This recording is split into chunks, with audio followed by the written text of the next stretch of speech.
I got a quick tip for you today dealing with sanding and heat. They always say, slow down the lathe when you sand. Well, why? Because heat is bad, right? Well, yeah, but show me, right? Okay, so I have this cool little gauge right here, and I push that button there. That's what the temperature of my ceiling is right now. And if I take it over here and put it down here and put it on the wood, we can see the wood is 60 degrees right now. So let's start the lathe up like we're supposed to, nice and slow. And I'm not wearing any breathing protection because I want to talk to you while I'm doing this, but I will put on some eye protection. I will need that. So it's going slow. This is the way you sand, right? So I'm at 180 grit right here. And so we're sanding a bit. I'm putting a little pressure on it. Now let's see what that does to the temperature.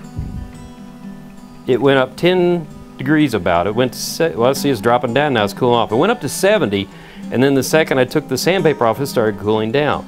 Well, what does heat do for you? Or speed, which creates the heat. Let's do this. Might rethink that not having a sanding mask on. Okay, so let's go here and see how hot that is.